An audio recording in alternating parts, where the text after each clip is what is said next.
오늘 보면 두 가지의 표적이 나타납니다. 하나는 오병이어, 즉 보리떡 5개와 물고기 2마리로 남자만 5,000명 되는, 즉 한 2만 명 되는 사람들을 먹인 장면이 나오고, 그 다음 이어지는 본문은 예수님이 제자들이 갈릴리 바다에서 풍랑 속에 죽어가는 걸 보고 주님이 찾아가서 파도와 바람을 잠잠케 하시는, 제자들을 건져주시는 그런 장면이 나오죠. 이 두 사건을 통해서 예수님이 누구신가가 아주 명확하게 드러납니다. 이 두 사건을 통해서 정말 과학적으로나 육신적으로는 이해할 수 없는, 그러나 그로 말미암아 진짜 하나님은, 예수님은 전능하신 하나님의 아들이시구나, 모든 물질, 모든 만물을 창조하고 다스리시는 참 왕이심을 보여주시죠. 오늘 이 첫 번째 사건을 보면 예수님이 갈릴리 바다 건너편으로 배를 타고 건너가셨어요. 그랬더니 큰 무리가 예수님이 병 고치시는 일을 알고서 모여들었죠. 엄청 많이 모여들었습니다. 그러니까 예수님이 그들을 데리고 야트막한 산에 올라가셔서 거기 앉아가지고 말씀을 전하신 겁니다. 말씀을 한참을 전하다 보니까 시간이 많이 흘렀어요. 그래가지고 이제 해가 뉘엿뉘엿 져가려는 시간인데 다들 허기가 지고 배가 고픈 거죠. 그래 예수님께서 오늘 5절에 제자 빌립에게 우리가 어디서 떡을 사서 이 사람들을 먹이겠느냐, 이렇게 예수님이 얘기하십니다. 다른 복음서에서는 너희들이 저들에게 먹을 걸 줘라 그랬더니 이 빌립이 예수님, 여기 시장도 없지만 진짜 저들을 먹이려면 무려 돈이 200데나리온도 더 들어가겠습니다. 그러니까 남자가 하루 일하는 게 데나리온이라고 그랬잖아요. 그러니까 200데나리온이면 그냥 10만 원이라고 쳐도 2천만 원입니다. 2천만 원. 2천만 원어치의 떡을 사서 나눠줘도 조금씩밖에 못 줍니다. 그러니 예수님 그냥 배가 고파도 참고 집에 가서 알아서들 먹으라고 하셔요. 이제 지금 그런 얘기죠. 근데 6절을 보니까 예수님이 그렇게 말씀하신 이유는 친히 어떻게 하실지를 아시고, 즉 예수님이 어떤 방식으로 이 백성들을 먹일 거를 이미 아시고서 알면서도 빌립이 어떻게 대처하는지를 시험해 보려고 주님이 그렇게 질문하셨다. 역시 이 빌립의 질문은 굉장히 인간적이고 육신적이고 합리적이죠. 왜? 육신이니까, 인간이니까 계산을 뭐로 할 수밖에 없어요? 돈으로 할 수밖에 없는 거예요. 그래서 7절에 각 사람으로 조금씩 받게 할지라도 200데나리온의 떡이 뭐 할 겁니다? 모자랄 겁니다. 2천만 원어치, 3천만 원어치를 사도 이 사람들을 제대로 먹일 수나 있을까? 모르겠습니다. 돈도 없고 여기 그런 떡을 살 곳도 아닙니다. 여기 산인데 어떻게 삽니까? 그랬더니 또 시몬 베드로의 형인 형제 안드레가 예수님께, 예수님 여기 한 아이가 지금 보리떡 5개와 물고기 2마리를 가지고 왔습니다. 보리떡 5개와 물고기 2마리를 주님 드시라고 가지고 왔는데 이게 이 많은 사람에게 과연 얼마나 되겠습니까? 이게 콩알만큼씩 나눈다고 이 간의 기별이나 가겠습니까? 또는 그렇게라도 나눠줄 수나 있겠습니까? 이렇게 얘기하죠. 그러자 예수님 뭐라고 하셔요? 원래 예수님이 생각하셨던 대로, 자, 사람들을 뭐하라? 전부 앉으라고 해라. 마침 그 갈릴리 바닷가가 이 잔디가 많습니다. 저도 가니까 예루살렘 막 이런 남유다 쪽은 사실 굉장히 건조해요. 그래서 그냥 주로 흙바닥인데 갈릴리 쪽은요 물이 풍성해요. 그래가지고 갈릴리 쪽은 어디를 가든 나무도 울창하고 산에 이렇게 초장에는 아주 잔디밭이 널리 펼쳐져 있습니다. 그래서 잔디밭이 있어서 사람들을 전부 앉혔어요. 그렇게 대략 이렇게 50명, 100명씩 무리지어 앉혀보니까 남자만 한 5,000명 되더라 이거죠. 그러더니 예수님이 그 아이가 가져온 보리떡 5개를 가지고 손을 들어 하나님께 축복 기도를 하시고 앉아있는 자들에게 이제 이걸 가지고 뭐 해라? 나눠줘라. 아마 12제자가 기가 막혔을 겁니다. 아이고 주님, 이 보리떡 아마 보리떡 5개 이렇게 반씩 찢었으면 제자들 12명 중에 10명이 한 반쪽씩 가졌을 거예요. 그리고 나머지 2제자는 물고기 1마리씩 가졌을 거예요. 그리고선 주님이 앉아있는 자들에게 나눠줘라. 그러니까 나눠주는데 어떻게 돼요? 오늘 11절 끝에 보니까 그들의 원대로 주시니라. 네. 우리 지민이한테 어떤 그 교회 안 다니는 불신자 친구가 물어보더래요. 지민이 아빠가 목사님이라는 걸 아니까 지민이한테 야, 그 오병이어 말이야. 오병이어 물고기 2마리 보리떡 5개로 5,000명 먹였다는데 그거 어떻게 먹인 거냐? 그거 진짜냐? 물어보더래요. 그래서 지민이가 와서 그거 주님이 이렇게 뜯어서 계속 나눠주신 거야. 그 친구가 그게 주님이 떡을 복제하신 거야? 과학적으로 얘기하는 복제. 마치 복사하듯 계속 나오는 거야? 계속 나오는 거야. 그게 어떻게 그럴 수가 있어? 당연히 그런 생각 들죠. 근데 오늘 본문을 잘 읽어보십시오. 그게 진짜, 그래서 다른 사람들이 혹시 떡을 가져온 거 아니야? 그 친구가 그러더래요. 다른 사람이 어디서 떡을 왕창 가지고 온 거 아니야? 오늘 보세요. 분명히 그랬어요. 이 보리떡 5개로 축사를 하시고 앉아있는 자들에게 나눠주시고 물고기도 그렇게 그들이 뭐 하는 대로? 원하는 대로. 아이 좀만 더 줘요. 어우 맛있네. 나도 좀만 더 줘. 그냥 달라는 대로 뭐예요?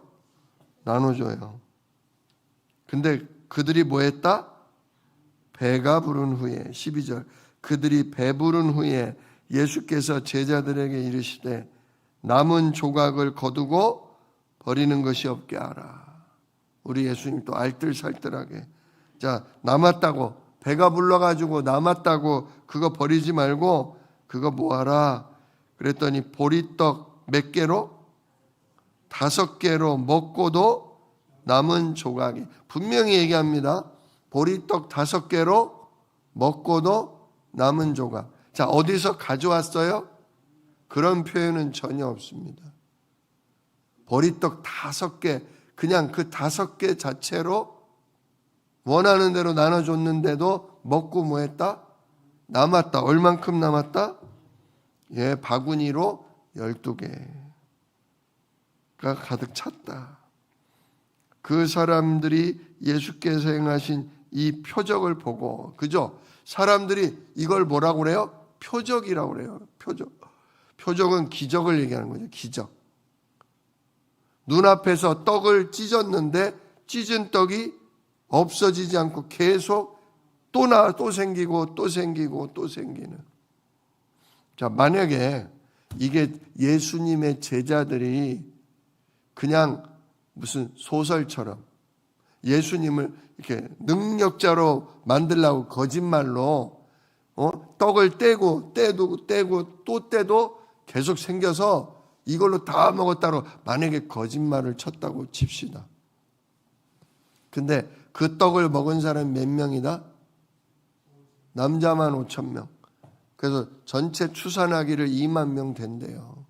자, 2만 명이 있는 자리에서 보리떡 5개로 나눠져서 무려 12바구니가 남을 만큼 아주 실컷 배불리 먹었다. 그렇게 거짓말 치면 그 자리에 있었던 사람들이 어떻게 생각할까요? 무슨 소리야? 아무개가 그때 떡을 어디서 왕창 구해왔잖아. 무슨 소리야? 무슨 먹고 뭘 남아? 지들끼리만 이렇게 좀 먹고 우리는 쫄쫄이 굶었는데 만약에 거짓말로 이 성경을 쓴다면 어때요? 이거 거짓말이야. 그런 일 없었어. 자기들끼리만 먹었어. 그런 반박이 나오겠습니까? 안 나오겠습니까? 나오죠. 나중에 진짜 예루살렘 교회가 무려 교인 그 당시에 인구가 10만 명 된대요. 예루살렘의 인구가 10만 명이 좀 넘는데 그때 예루살렘 교회 교인만 2만 명이 넘었대요. 2만 명이.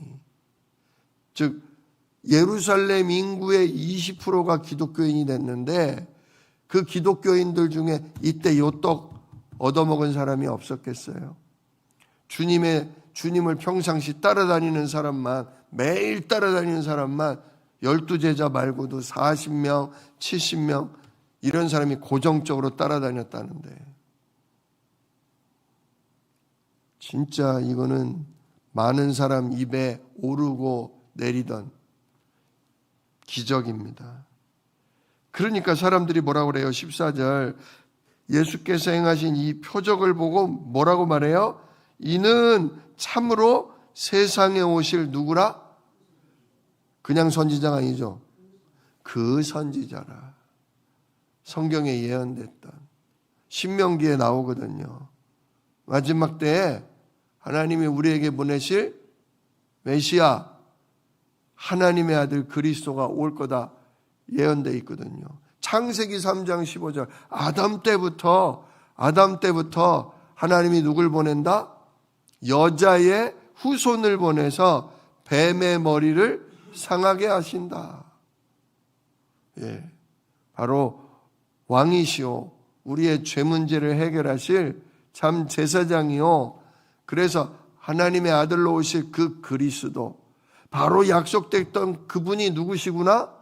지금 이 보리떡 5개로 우리 5,000명을 먹인 이분이야말로 그 약속된 메시아 그리스도구나. 모든 사람이 알게 된 거예요. 와, 이분이 바로 그 다윗의 자손으로 오실 그 왕이시다. 그 선지자다. 선지자라고 표현했지만 그 선지자라는 표현은 세상에 오실 그 선지자라는 표현은 그냥 엘리야나 모세 같은 선지자가 아니라 하나님의 아들 메시아를 얘기하는 겁니다. 그랬더니 예수님이 눈치를 딱 채신 거예요. 그런 얘기들을 막 들으시고 그들이 자기에게 와서 당신을 억지로 붙들어서 자기들의 누구로? 임금으로 왕으로 삼으려는 걸 벌써 눈치를 채시고 예수님 혼자 어디로 가버리셔요? 사람들을 피해 그냥 산으로 쑥 올라가 버리셔요. 왜? 사람들이 지금 막 보리떡 5개로 5,000명이 먹고 나니까 이건 사람이 아니야. 누구셔? 이건 하나님의 아들이야. 이런 능력이면 무서울 게 없어요. 로마 군대고 무슨 뭡니까? 바벨론 군대고 아무도 안 무서워. 이런 능력이면. 그러니까 이분을 우리의 왕으로 임금으로 삼아서 우리를 이 로마의 식민지에서 이분이 뭐 하시도록? 해방하시도록 와 이분을 우리의 왕으로 삼자 막 흥분해가지고 남자들이 막 구호를 외치고 예수는 그리스도 우리의 왕이시다 막 이러니까 예수님이 그냥 산으로 쑥 들어가 버리셔요. 왜냐? 군대가 생기면 돼요, 안 돼요? 반란군의 수괴가 되면 예수님은 정치적인 죄인이 돼요. 정치적인 죄인. 로마 제국의 정치적인 반란의 수괴가 돼버려요. 예수님이 정치적 반란의 수괴로 돌아가시면 안 돼요. 예수님은 모든 인류의 죄를 짊어지고 가는 어린 양이 되셔야지 예수님은 정치적인 욕심 때문에 사형당하는 그런 죄인이 돼서는 안 된다 이거예요. 죄가 없으시나 우리 죄를 대신에 묵묵히 죽으시는 분이 돼야 된단 말이에요. 그러니까 예수님은 산으로 피해버리신 거예요. 자, 그러자 진짜 해가 떨어졌어요. 16절. 해가 떨어지니까 제자들이 에휴, 우리는 그냥 바다 건너편으로 건너가자. 왜? 예수님이 야, 니들은 먼저 바다로 저 건너가 있어. 그러니까 제자들이 순종해서 배를 타고 가버나움 쪽으로 갑니다. 근데 밤은 어두워서 캄캄한데 갑자기 18절 큰 바람이 불어요. 큰 바람이 부니까 뭐가 일어나요? 바람이 일어납니다. 파도가 일어납니다. 이게 그 굉장히 땅이 푹 꺼져 있는 지역에 물이 고여서 생긴 호수예요. 호수. 바다라고 부르는 거는 그 넓이가요 10km나 돼요. 10km. 10km가 넘어요. 그래가지고 이쪽 끝에 저쪽 끝이 잘 안 보이기 때문에 바다라고 부르지만 원래는 호수예요. 호수. 민물이에요. 그러니까 그냥 바람이 한번 골짜기에서 불어 내려오면 이게 소용돌이 치듯 파도가 일어난대요. 소용돌이 치듯. 가운데가 뱅뱅뱅뱅 돌만한 그런 풍랑이 있는데요. 그러니까 배가 가운데를 지나가다가 풍랑이 일면 뱅뱅뱅 돌다가 그 파도에 배가 빠져 다 같이 죽는 거예요. 그런 일이 가끔씩 있었대요. 그러니까 10절에 제자들이 막 있는 힘을 다해 노래를 저어서 10여리쯤 갔다. 10여리가 얼마입니까? 10리면 4km잖아요. 근데 아까 말씀드린 대로 이쪽 끝에 저쪽 끝에가 10km가 넘어요. 그러니까 이게 중간에서 배가 풍랑을 만나버리면 4km를 빠져나와도 아직도 4, 5km를 더 가야 육지에 닿을 수 있는데 있는 힘껏 배를 접었자 이게 소용돌이 치니까 4km밖에 못 빠져나가는 거예요. 근데 그때 제자들이 물에서 허우적대며 죽을지도 모르는 걸 보시고 우리 주님이 산에서 보시다가 바다로 내려와서 바다 위를 뭐 하셔요? 바다 위를 걸으셔요. 그리고 배 가까이 오십니다. 그러니까 노를 젓던 제자들이 보니까 물 위에 뭐가 둥둥 떠서 자기들에게 와. 다른 복음서에서는 그 예수님을 보고 뭐라고 그래요? 유령이다 그러잖아요. 물귀신이다. 얼마나 겁이 나겠어요. 어떤 사람 형체가 풍랑 파도 위를 막 둥둥 떠서 자기들에게 다가오니 얼마나 무서웠겠어요. 물에 빠져 죽는 거냐, 물귀신에게 잡혀 죽는 거냐. 그런데 그 두려워하는 그들을 보고 예수님 뭐라고 대답하셔요? 내니 두려워하지 말라. 나니까 두려워하지 마라. 그 음성을 알아듣고 제자들이 뭐 했다? 기뻐서 아유 주님 어서 오세요. 주님 우리를 건져주세요. 전에 왜 예수님이 배에서 주무실 때도 이런 풍랑을 만났다 그랬잖아요. 그죠? 배에서 주무실 때도 풍랑 만났어요. 그때도 파도야 뭐하라? 잠잠하라. 바람아 멈춰라. 그러니까 잠잠했잖아요. 그러니까 제자들이 아유 주님 어서 오세요. 우리를 구원해 주세요. 그래서 배로 영접했더니 배는 그들이 가려던 곳에 결국 뭐 했다? 잘 도착하게 됐다. 이걸 통해서 제자들이 진짜 예수님이 누구냐, 살아계신 하나님의 아들이시다. 자, 이 두 사건이 오늘 나와요. 두 사건을 통해서 진짜 먹을 게 떨어져도 걱정할 이유가 없고, 빠져 죽을 풍랑이 일어도 두려워할 이유가 없어요. 왜? 모든 진짜 물질을 주관하시고 주장하시는 창조주 하나님이 우리와 함께 하시니까. 어떤 바람도 어떤 파도도 잠잠케 하실 수 있는 창조주 전능한 주님이 우리와 함께 하시니까 염려할 필요도 없고 두려워할 필요도 없다는 것을 주님이 친히 보여주신 것입니다. 오늘 이 말씀을 통해서 진짜 주님은 기적을 통해, 표적을 통해 당신이 그리스도라는 걸 보여주셨습니다. 우리도 삶에서 이런 하나님의 능력을 체험하게 될 것입니다. 여러분, 경제적으로 어려우십니까? 진짜 먹고 사는데 어려움이 있습니까? 걱정하지 마십시오. 주님은 모든 이 물질계를 쥐고 계세요. 우리에게 필요하다면, 진짜 예배 속에, 기도 속에, 전도 속에 사는 우리에게 필요하다면 주님은 얼마든지 우리를 하늘로부터 부어 주실 것입니다. 또한 이 호수에 빠져 죽을 풍랑이 인다 할지라도, 어떤 두려운 문제, 어떤 위급한 문제가 온다 할지라도 주님은 다 지켜보고 계시고, 진짜 풍랑 가운데 있는 배에 찾아와 주신 것처럼 주님은 문제 가운데 있는 우리에게 성령으로 찾아와 주실 것입니다. 죽음을 앞에 두고 있는 우리에게 하나님은 능력의 천사를 파송하셔서 우리를 그 죽음의 위기로부터 능히 건져 주실 것입니다. 두려워하지 마시고, 진짜 전능하신 하나님의 아들 예수님, 나와 함께 해 주십시오. 오늘도 성령으로 역사하시고 하늘 군대로 나를 도와 주시옵소서. 정말 믿음으로 집중해서 기도하십시오. 오히려 이렇게 먹을 게 떨어지고 풍랑이 일 때가 하나님이 일하실 때입니다.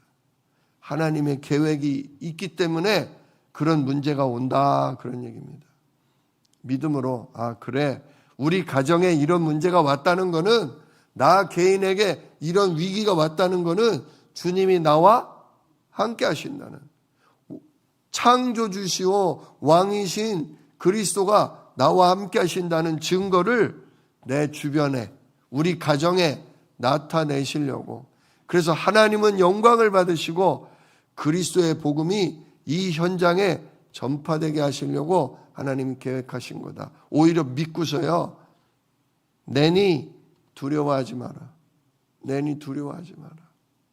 나니까, 내가 그리스도요, 내가 창조주 하나님이요, 내가 왕이니까 두려워하지 마라. 나의 왕됨을, 나의 그리스도됨을 너와 너의 가정과 이웃들에게 보여줄 테니 두려워하지 마라. 그것 때문에 이 문제 온 거다. 그것 때문에 이 문제 온 거예요. 우리 잘못 때문에 문제가 오기도 하지만, 우리의 연약함 때문에 어려움이 되기도 하지만, 하나님의 능력을, 또한 예수의 왕 되시고 그리스도 되심을 현장에 알리시려고 이런 문제와 위기가 오기도 합니다. 그러니 두려워하지 마시고, 오늘도 그 모든 문제 앞에 예수님이 왕이십니다. 예수님이 참 하나님의 아들이십니다. 오늘도 이 이름으로 기도하오니 주여 왕의 일을 행하시옵소서. 창조주 하나님의 능력을 나와 우리 가정과 이웃들이 보고 알게 하옵소서. 하나님 영광을 받으시옵소서. 담대하게 오늘 두 가지 표적을 기억하시면서 깊은 기도하실 수 있기를, 소망의 기도하실 수 있기를 우리 주 예수 이름으로 축복합니다. 기도하겠습니다. 은혜로우신 아버지 하나님 감사합니다. 진짜 우리 예수님은 생명의 말씀만 전하신 분이 아니라 귀신을 내어 쫓고 병자를 고치실 뿐더러 사람이 할 수 없는 정말 하나님의 일을 행하셨습니다. 그래서 많은 이들이 이는 그 약속된 선지자시다, 이는 살아계신 하나님의 아들이시다, 진짜 깨닫게 하셨습니다. 아버지, 정말 우리가 살면서 어려움 당하고 죽을 위기가 오고 진짜 문제가 닥칠 때가 있습니다. 그러나 하나님은 그걸 계획하신 줄 압니다. 어찌 행하실지를 미리 다 준비해 놓고 그 문제를 우리에게 허용하신 줄 믿습니다. 하나님, 아버지의 뜻을 구하게 하옵소서. 하나님의 능력이 나타나서 죽을 위기 가운데 있는 사람을 생명으로 살리시고, 사람이 감당할 수 없는 문제가 올 때에 하나님의 전능하신 표적으로 그것이 아버지 문제가 해결되는 것을 보므로 또 하나님이 우리와 함께 하심이 널리 전파되도록 하나님 영광을 받아 주시옵소서. 오늘도 이렇게 내니 두려워하지 말라 이 말씀 붙들고 집중하는 하루 되게 하여 주시옵소서. 우리 주 예수 그리스도의 이름으로 기도드리옵나이다. 아멘. 너희는 이렇게 기도하라. 하늘에 계신 우리 아버지여, 이름이 거룩히 여김을 받으시오며 나라가 임하시오며 뜻이 하늘에서 이룬 것 같이 땅에서도 이루어지이다. 오늘날 우리에게 일용할 양식을 주시옵고 우리가 우리에게 죄 지은 자를 사하여 준 것 같이 우리 죄를 사하여 주시옵고 우리를 시험에 들게 하지 마시옵고 다만 악에서 구하옵소서. 나라와 권세와 영광이 아버지께 영원히 있사옵나이다. 아멘.